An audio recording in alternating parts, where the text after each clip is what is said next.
All right, testing. There we go. How are y'all feeling? Welcome back to MOT Mondays, Moment of Transparency Mondays. I am your host, Joshua Winfrey. This is podcast number 9. Again, as always, I don't ever know what I'm talking about before I talk about it. Um, it's the beauty of just trusting God in the moment. Um, it's the beauty of trusting God in the moment. Hello, y'all. I'm thinking about this because I was kind of talking to God about my job, and I guess I'm gonna hop right into it. Before I start saying that, I wasn't even planning on talking about that. But make sure you all check out all my social media platforms. As always, they're gonna be on this side, away from the neon sign. Joshua Winfrey one on Instagram, Joshua Winfrey one on Facebook, and Joshua Winfrey everywhere else. So let me move out of the way. They're gonna be all over here. Um, yeah, Joshua Winfrey on TikTok. What else do I have? Yeah, just check me out. Subscribe here on YouTube. Subscribe to the audio podcast as well. Y'all may be missing a couple podcasts from me on the audio, so I'll get on that. I apologize, lo siento. Anyway, I guess I'll hop right into it. What I wanted to talk about was something totally different, but maybe this is something that I need to talk about.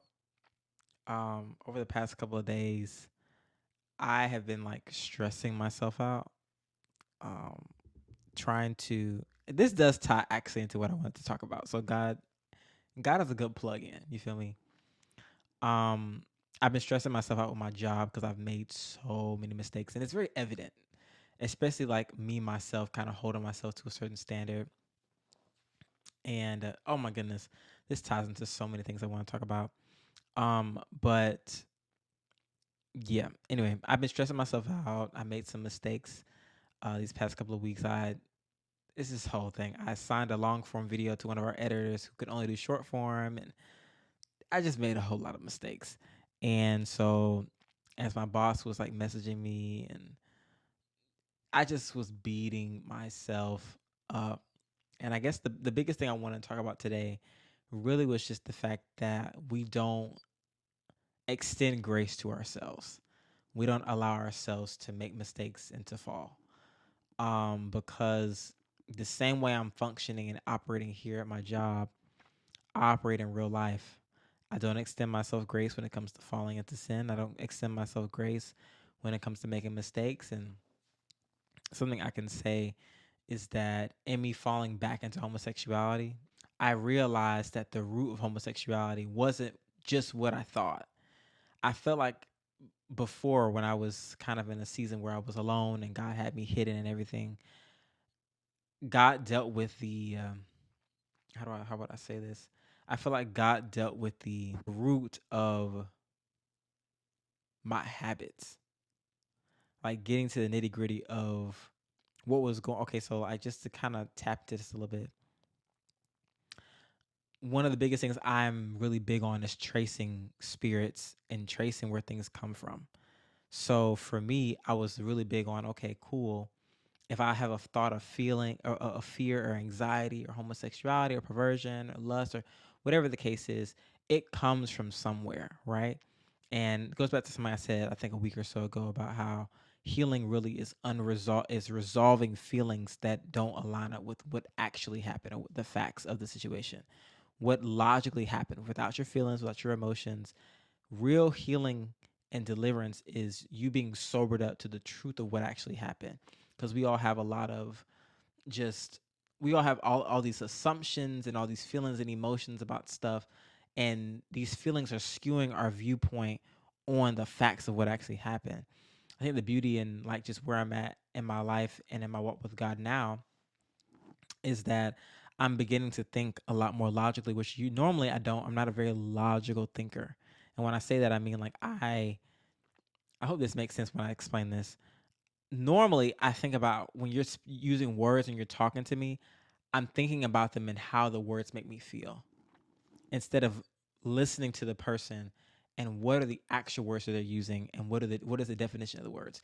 I don't know if this is going to make sense to anybody, but I think a lot of people that are more prone or operate in more of a creative or an emotional space where they thrive on connection, they thrive from more of a spiritual emotional place. Going from that to going to thinking logically is just bizarre. And it is, I don't say far fetched, but it's just something that takes an adjustment. It takes an adjustment, for, especially for me. I've been thinking this way my entire life.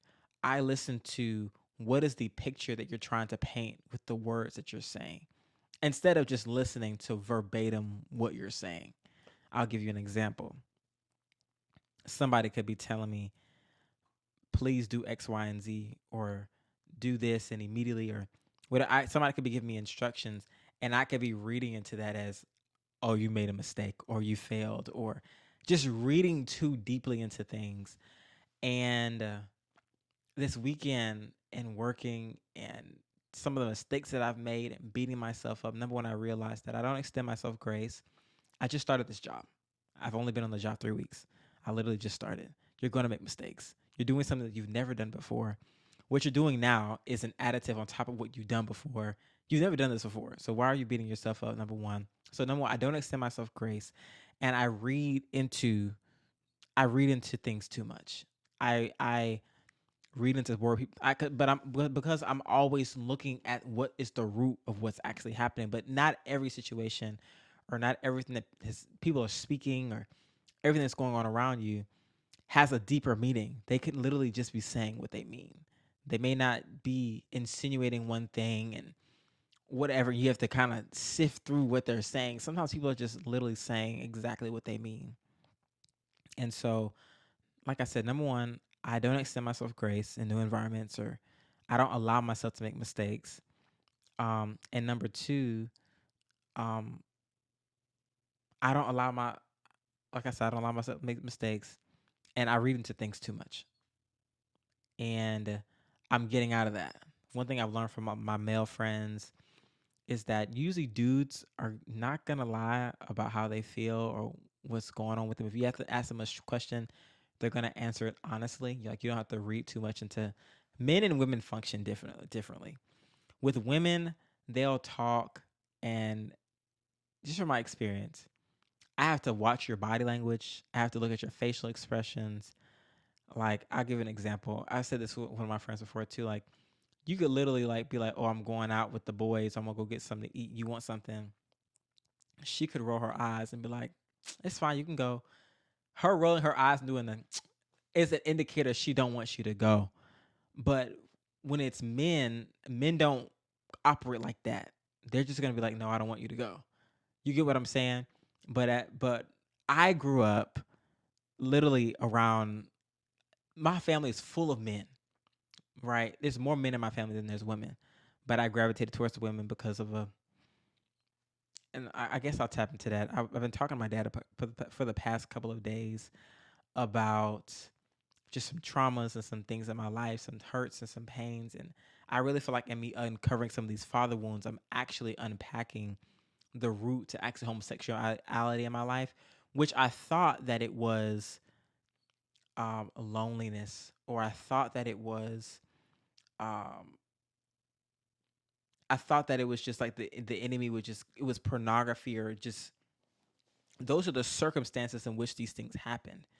But the root of it was deeper than that. But in my walk with God for the past 2 years, I was just very intentional about my daily routine.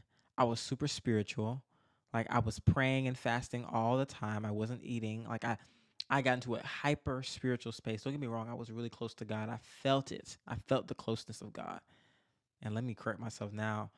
It's not that God was any closer to me then than he is now. The only difference is that my awareness was higher then than it is now. But where I'm at now is I'm learning to hear God in multiple different ways instead of just doing it routinely like one way. Anyway, I grew up around women. I gravitated towards women, and like I was saying, I've been unpacking a lot of things with my dad, some traumas, some unhealed things in my heart about how he used to treat me. Like, I called him out yesterday about like just kind of the anger. My dad is one of those kind of people where he'll hold on to his feelings and emotions until, and he'll talk about how he feels, but you're gonna hear it in an explosion. You're gonna hear it in anger or frustration, because he's not normally the one to come bring things to you when he first feels them. And I called him out on it. And I talked to him about, I talked out something with him. I was like, listen, I have no problem doing X, Y, and Z, right? But as soon as you start with the anger and the frustration and all that extra stuff, the high emotion and the loudness, I'm not hearing you. I kick you out my head. I'm not listening to you anymore. And I think that may be a bit of a response, a knee jerk response for me because, like, just straight up being honest, like, my dad would talk to me about how, like, he would try to reach out to build a relationship with me when I was in high school, when I was younger. And I told him, I said, bro, like, you need to be logical and just think about everything you've done to myself and my siblings. Like, we were emotionally abused growing up. Every instance or everything that I remember about my dad growing up, there was some kind of emotional abuse. I could give y'all examples. I won't give them because I'm just not going to expose my dad. But just in general, just like, and my dad is not that guy anymore. It's just you have to be real about these things. You want me to be okay with building a relationship with you, and you think that there's no consequences to your actions. Like, that's not okay. You did X, Y, and Z, and the consequence is now I don't want nothing to do with you. And I've had to heal from this just so that I would build a relationship with you. Right? My feelings are not your responsibility, but what you do does have a consequence. And you can't just expect me to be like, oh, I want to build a relationship with my dad when most of my childhood I didn't like men. And this is something that my dad was talking about yesterday. It was just, I grew up most of my life resenting men, which was funny because when I first started opening up to my dad about homosexuality and my struggles with it and all this, and he was like, it makes no sense why you go lay down and be with men, but you don't like them. Like, you don't connect with them. Like, you don't. And I said, you're right. And I said, honestly, if you want to be honest, subconsciously, because most of my relationships with women were with women growing up, I felt more connected with women. I feel like I could honestly be myself and not have to put on a facade with women. Subconsciously, I identified like a woman. And I didn't, I couldn't, like, when people would talk to me, I'm like, yeah, I'm a man, I'm a boy. Like, but I didn't feel like that. And I had to come to terms with, I didn't feel like that. I had to acknowledge that I didn't feel like that. And a way that God also revealed to me that I felt like this was because, okay, this podcast is going to be a little graphic and I'm just going to be transparent with it, but I'm going to try not to use certain words. When you lay down, and this is just is what it's just going to be what it is. When you lay down with a man, for men who struggle with this sin, right? When you lay down with a man and you're not functioning in the design that God made you to function in that, okay? Y'all get where I'm going. When you're doing what the woman does in that situation, right?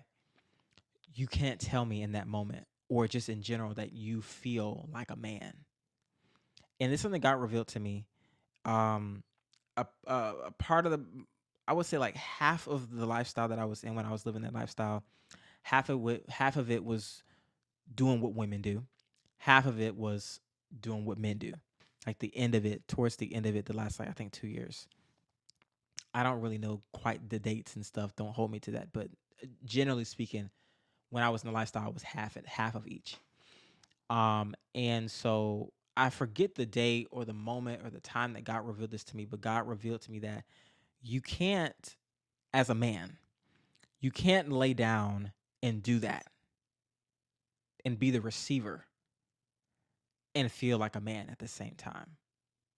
Because when it comes to relationships, anything that is intimate, anything that is sexual, anything that is intimate on that level, that romantic intimacy, which is meant to display the glory of God, anything that is in that realm, in that kind of relationship, there will always be a man and a woman in that relationship. Maybe not in gender, but in feeling, because there can't be two men in feeling in that kind of relationship. There could be two men in that kind of relationship when it comes to, there could be men in a relationship that's not that type of relationship. You get what I'm saying? There could be a brotherly love. There could be a father and a son. There could be There's different kinds of dynamics when it comes to relationships, but the relationship of expressing this level of intimacy, the deepest form of intimacy, there can't be two genders. There can't be one gender. You may see a man and a man or a woman and a woman, but in feeling, in emotion, one has to fold in that moment and be the other gender in feeling. So when you are operating in the homosexual spirit, or if you have indulged in those activities, stuff like that, in some way, shape, form, or fashion, if you are a man and you've done what the women do, or if you're a woman and you've done what the man does, when you're enacting in that, you are taking on a masculine or a feminine spirit, essentially. I don't know if that's the right terminology for it, but you are in that moment, you can't say you feel like a man or feel like a woman, because that design, that level of intimacy, the deepest form of intimacy, because this kind of intimacy is the only one that expresses all of who God is, because God ultimately in his full image is a man and a woman coming together, right? But when you enact in that, I didn't mean to go there, but when you enact in that, you can't say that you feel like a man and y'all know what I mean. You can't say that you're a woman and I don't have to say it out loud. Y'all know what I mean. And so that's something God revealed to me. But again, like at the tail end of um, my walk, or my, I don't say walk, when I was living the homosexual lifestyle, I began to take on more of the masculine role in that. Anyway, that's neither here or there. But that's something God revealed to me. I don't know why I went on that whole tangent. Let me get back on topic. Um, but just generally speaking, um, I've been unpacking a lot of things in my life. That's what I was talking about. I had this genuine discomfort around men. Genuine discomfort around men. I was talking to my dad about an old mentor of mine when I was in high school. This had to have been like, oh my goodness, over 10 years ago. Where I had an episode where I should I be transparent? Transparent. Ooh, okay, let's do it. So when I was in high school, this is a bit of a story of how I got into social media. So when I started high school, that's when I started high school in 2011. And so basically, I got into social media through catfishing. Let's just go ahead and put it out there. I got into social media through catfishing, and it started because Instagram had just gotten big my freshman year of high school, and I was really just doing it as a game. I don't think I started off initially doing it like as a catfish. I think I had my own personal account, but then eventually, because I was struggling with pornography, and literally, I had these desires to be with men, just straight up, right? Had these desires, and so there was dudes that went to my school, and I don't know how I got their information, or I think I DM'd them on Instagram and got their numbers and started talking to them and stuff. Fast forward, there was a guy that found out. There's two guys that found out, but one of them wanted to fight me.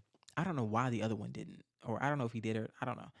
Anyway, one of them was in my Spanish class, and one, anyway, regardless of that, he wanted to fight me, so I didn't feel comfortable going to lunch because I was not trying to fight this man. Around that time, I was like, I'm not fighting nobody. Like, I don't want to do that. So I was like literally dodging this guy for like months. I wasn't going to cafeteria and eating. If I got lunch, I went and ate like in the counselor's office, or I went and ate in my classroom, or I just didn't eat. I just and it was funny because there was a girl around the time that I liked, and I didn't want her finding out, but I think she did find out, but it's fine. And so why am I bringing this up? There was a point of me bringing this up. So yes, that's why. So basically, this is now my sophomore year of high school.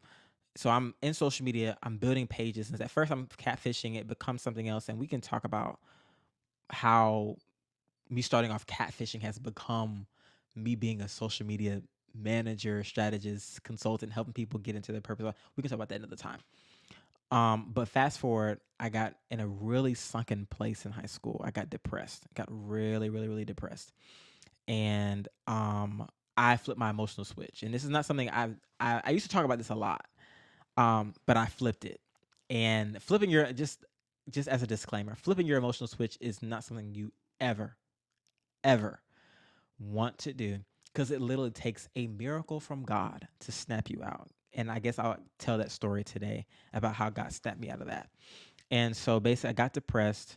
I remember going to church, and this is what I wanted to. This is where this was going. I went to my mom and my dad came to this counselor's office, and they was telling about me being depressed and suicidal. And literally, like, my mom took me to church with her, because she was singing on the worship team and all that. And so basically, like, she wanted to introduce me to the worship leader over our church. And again, like I said before, I'm uncomfortable with guys. I'm not trying to be intimate. I'm not even trying to have no kind of like intimate conversation with you or anything that's deep. I'm not trying to get. I don't want nothing to do with men. Like, in my mind, I'm like, why are you like, you know? And so basically, I remember going to the sanctuary. It's weird how all this happened, because looking back on it, I'm like, there had to be something fishy about this situation, right? We're in this sanctuary, and so my old church is New Birth. For those of you all who don't know, it's like one of the biggest churches in Atlanta. Um, it's one of the biggest ones. I'm not sure if it's like the biggest, one of the biggest now as far as congregation, but back when I was going to it, it was like, if not the one of the biggest churches in the Metro Atlanta area. And we were in the sanctuary. And I don't know if y'all probably don't know how big the sanctuary is. I may have to like, y'all probably don't know how big it is. It's a huge church. Thousands of people can sit in there. It's pitch black. I'm in there, and he wants to sit and talk to me in a pitch black. It was weird. The whole environment was weird to me. And he was just talking to me about himself and opening up to me about himself, and he was just trying to encourage me. I'm still listening to this man. I'm like, who is this dude talking to me? I don't want to talk to him. Why is he like, this is weird? Again, my dad wasn't this kind of person. My dad wasn't the guy to kind of connect like this. So I'm sitting there like, why is this man talking to me? And so I remember he gave me a hug. It was weird. And I remember I think he gave me his cell phone number or something, told me to hit him up or something. And I was just like, no. In my mind, I'm like, no. I told him, okay, cool. But in my mind, I was like, no, I'm not hitting you up like at all. But this is just an example of just like, this is an example of just like, I was talking to my dad about this. I said, I don't think I had any positive male like relationships growing up, like at all. Like, no kind of encouragement, no upbuilding. It was just like, my granddad was one of those guys who just, he made jokes, and they were jokes talking about your physical appearance or just what you look like in your head. My granddad would make comments like, "Oh, you got these nigga naps in your head." Like, it was just very demeaning kind of jokes. I remember bringing it up to my mom. My mom was like, "Oh, he just joked." I'm like, I don't like this. I don't think people understand how powerful words are. So for me, I'm like, I don't want to joke like that. You're my grandfather. Why have I never heard an encouraging word out of your mouth? I don't care if this is just how family jokes. Why do we talk to people like that? Why do we think that's okay? It's not. Because at the end of the day, your children are going to be insecure about these things, because this is all they hear from the people that are the closest to them, the ones that should love them the most, the ones that should encourage them the most. What they hear mostly out of your mouth is demeaning jokes. My granddad made these demeaning jokes. My uncles on my mom's side, like, I just didn't have a relationship with them. I never heard anything positive from them, and if I heard anything, it was negative. From my recollection, I just didn't have that relationship with them. On my dad's side, my grandfather wasn't really affirming at all. He was quiet. And the instances and things that I remember from him was being whooped and beaten. Like, I literally had no male, like, positive, like, memories that I could think about from growing up. So I resented men, and I didn't like them. I didn't want relationships, and this even translated to like relationships with like boys. And I had like one friend in middle school. His name was Malik. He was a really cool guy. I think he was cool. He was really cool, actually. Um, I'm trying to think anybody else. Did I even try? I could have normal conversations, but I wasn't trying to be friends with you. Like, I just was not. And yeah, I just anyway.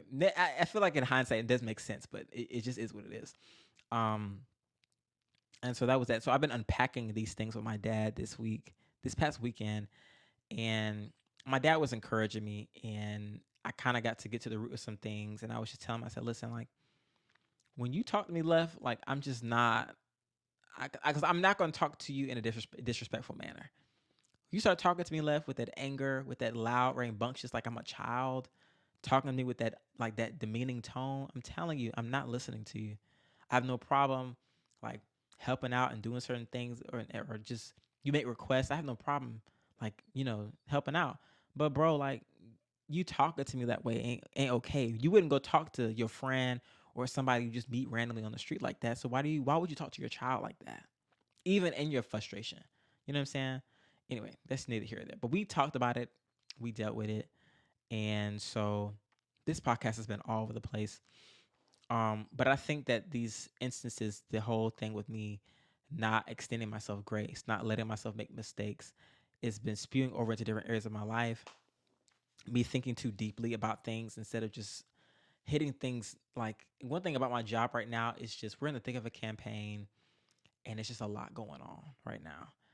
The likelihood of us doing this organized right now is very slim to none. She hired 3 people, like literally in the thick of a campaign. The likelihood of us doing this organized and efficient is slim to none. We're going to just roll with the punches as we get there. It just is what it is. And so I think I'm in a space now where I'm like, okay, Josh, instead of trying to be super organized as you are, because I'm one of those kind of people, like it's very difficult for me to function at my best without organization, without me understanding every little thing about my position, about everything that I'm doing. It's going to be difficult for me to perform my highest capacity without a level of organization. Most times on jobs and in different things that I do, even as a creative, there's some creatives that can function in mess. I'm not one of those.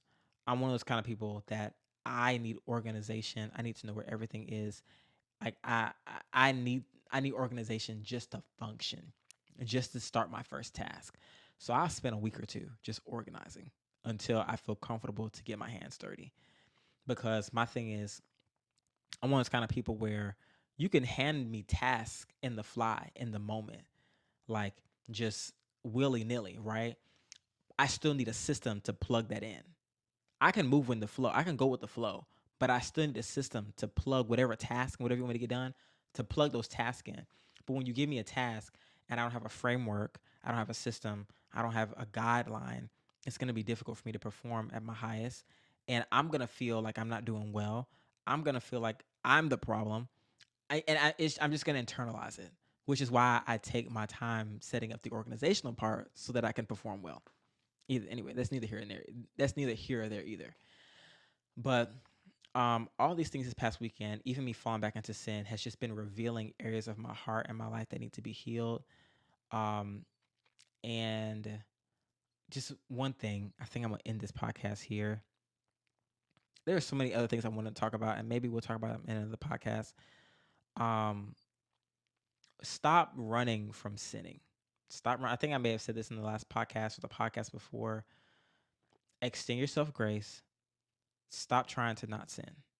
You need to allow yourself to, because in you allowing yourself to sin, God is revealing the root of why you do a thing so that He can deal with it, so that He can heal you, so that you can know why you do something, so that that behavior can stop. And like I said before, like I was dealing with the circumstances of why I did a thing. I was dealing with, okay, what spirit came from where. I was attacking this issue from a spiritual place. I was attacking, this is so good.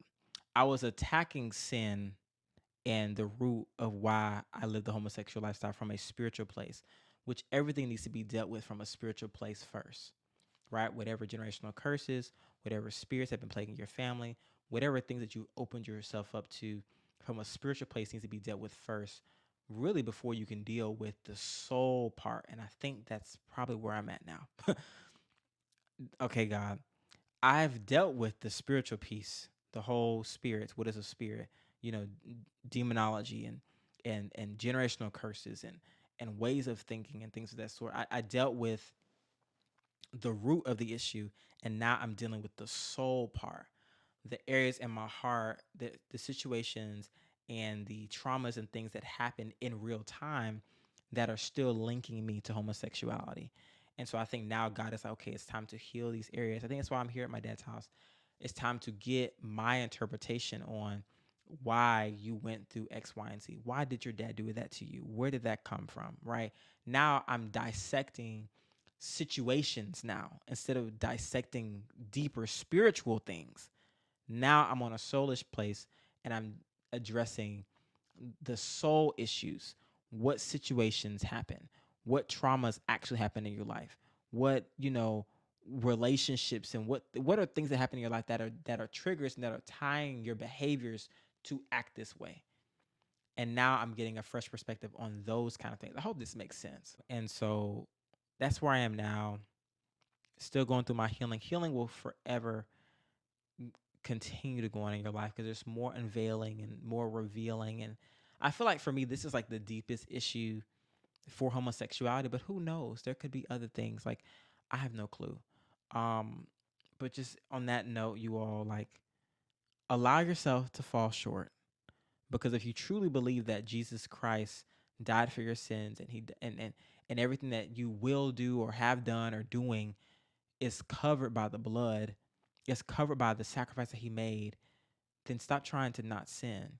The only issue, and this is one thing I would just give as a tip: stop trying to not sin, but also this is not a free passage to do what you want to do.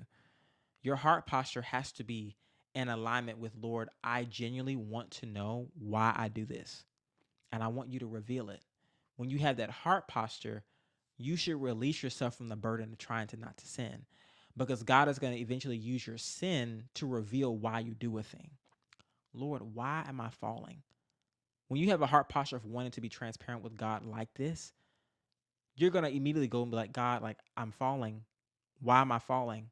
What's the root of this? And for me, the root of this is my father wounds. It's the wounds that I have with not trusting any man that comes into my life. Any man. I think I was talking to my dad about this. I said, immediately I opened up to the women in my office. It took me a minute. I think this past week, 3 weeks, to open up to that to the one guy in my office at my job. This is an issue. This is a problem. This is an indicator of there's an area in my life that needs to be healed, because this man did nothing to me. You get what I'm saying? And so, like, God is now healing this area of my life so that I can actually, because the desire of mine has been to just build genuine relationships with men that aren't perverted, that aren't that extra stuff.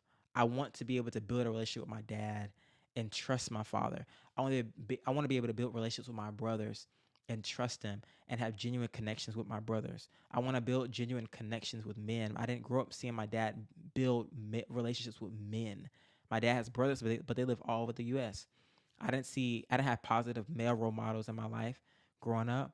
Um, I would say my mentor, but that's a whole story of its own. He wasn't a positive male. He wasn't a positive figure in my life either. He wasn't a good example either. And I was talking to my dad. I said, like, I had to figure this manhood thing out on my own. And now I'm just not getting to a place where I'm opening myself up to really allow myself to be vulnerable and be who I truly am with men, because of everything that I've been through, molestation, etc. Like, I'm just not coming to a place where I'm opening myself to just build genuine relationships with men. And I've already shouted out my friend already, but like, um, I think God really used my friend Mike to kind of be like a domino effect of me becoming more comfortable with just building relationships with men, because out the gate, my friend Mike is God sent for real. Has not judged me. I've been very open and transparent with him. And like I said, like, he was the first male friendship that I've had outside the homosexual lifestyle that's not perverted, that's just genuine. Like, we just, like, I talk about this a lot. Like, with women, it's easier for me to just, like, be able to just sit on the phone and talk about nothing, right? And not have to always trying to fix each other and say, you got to do this, you got to do that, and it's always a lesson. Like, like, I'm usually more comfortable doing that with women, and my friend Mike is like the only male friendship that I've been able to do that with, and I can just genuinely be myself. And I feel like my friendship with him has been a domino effect to actually me be more comfortable to do that with other people, for me to be transparent and open and trusting of other men. And like I said, I've already shouted him out already before, but just really appreciate you, bro. And If anything, I just be coming out here and venting. I don't know if y'all get anything from these. If y'all learned anything just from my life and from these podcasts and from just this one specifically, this life was never meant to be a burden to you. This whole life was just meant for you to give your life to God and for God to be essentially your knight in shining armor for Him to save you. This whole life was meant for you to have a love story with God. God allowed you to be in certain circumstances and hurts and pains and in certain things so that He would have something to save you from, so that you could build that relationship with Him. But if you have nothing to save from, why would you need God? Just think about it. Like, even us and how we want romantic relationships, if there wasn't something that we desired or needed, what would be the point of having a relationship? But we all know there's beauty in relationships, and the more trials and tribulations and hurts and pains that you go through with an individual, the more intimate that you are with each other. Like, there is no intimacy without pain. There's a level of understanding that you get to understand or gain about an individual when you go through hurdles and pains, and it's a beautiful thing. We've got to change our perspective on pain. We got to change our perspective on loss. We got to change our perspective on suffering, because in these things, loss, pain, suffering, God now gets to come in and be your knight in shining armor. He gets to come in and save the day. He gets to come and sweep you up off your feet and to lead you into the promised land, to lead you into a land of milk and honey, to lead you to a place where you actually get to be all that God has called you to be, with no guilt, no shame, unapologetically. That the Bible talks about, like, when you lose your life, you actually gain it. Or when you try to hold on to your life, you actually lose it.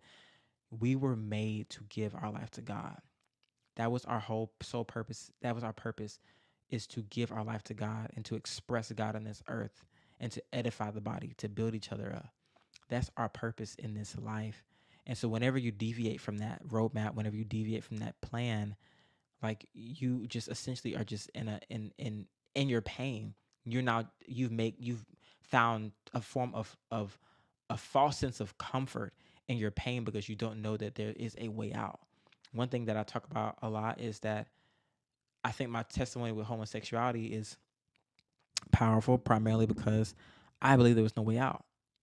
And so my whole goal with this podcast really just be a place for me to be transparent, but it's really just a place for me to share with you all that there is nothing that God cannot conquer. There's no sin, there's no guilt, there's no pain, there's no molestation, there's nothing that can happen under the sun that God cannot save you from. It just takes you making the initial effort to reach out and say, Lord, instead of me trying to fix my mess, I'm just going to give it to you to fix. And I'm just going to allow you to help me on your timeline and not on the timeline that I've set for myself, you know? And so just wanted to encourage y'all tonight, today, whatever time that you watch this, that this life was never meant to be a burden to you. This life was never meant to be, um, this life was never meant to weigh you down. This life was only meant to set up a scenario for God to save you, for you and God to become intimate. Like I said, intimacy cannot come without pain and suffering, right? A bond cannot be built without a form of pain and suffering. Some of y'all want relationships and y'all want to be in love, right? That's, if you want that kind of passionate love that you're desiring, if y'all want that kind of, like, what's that song by Alicia Keys? That reckless love. I can't think of it. Anyway, just y'all want that reckless love. Y'all want that kind of love that comes with pain. You cannot have it without pain. You cannot have it with a level of struggle. You cannot have it with a level of just it just is what it is. But then when you come out of it, there's just such a burning desire, passion, and love that you have for that individual that is just insurmountable, that cannot be topped. And that is what God wants to have with you. But He wants you to partner with Him so that y'all can fight this battle together. This whole life, everyone's life on this earth was just meant to be a love story between you and your Creator. That's it. Think about your life as a love story, as a romantic comedy. I used to grow up just watching romantic comedies with my mom, like that. Those burning, passionate love stories is what God wants to have with you. but that can only come with a level of adversity and you releasing your struggles and your pain to God. But then I promise you, once you come out on the other side of this thing, you're going to be badly in love with God. And we all know that this is true because we've encountered these kind of things with people in the earth. So just for those of y'all, some of y'all have encountered like real intimate with love with individuals, but those moments where y'all really grew a bond and a connection came through a form of pain, and that is the kind of love that God wants to have with you all. That's it. It's nothing deeper than that. It's nothing deeper than just having an intimate love story with your Creator. Just you and Him. That's it. Anyway, that's it. That's all I got. I love y'all. Los amo a todos. May the Lord bless you and keep you. May the Lord make His face shine upon you and be gracious unto you. May the Lord look upon you with favor and give you peace. Yeah. I think I'm okay. Anyway, yeah. I think that was right. Okay, cool. Anyway, love y'all.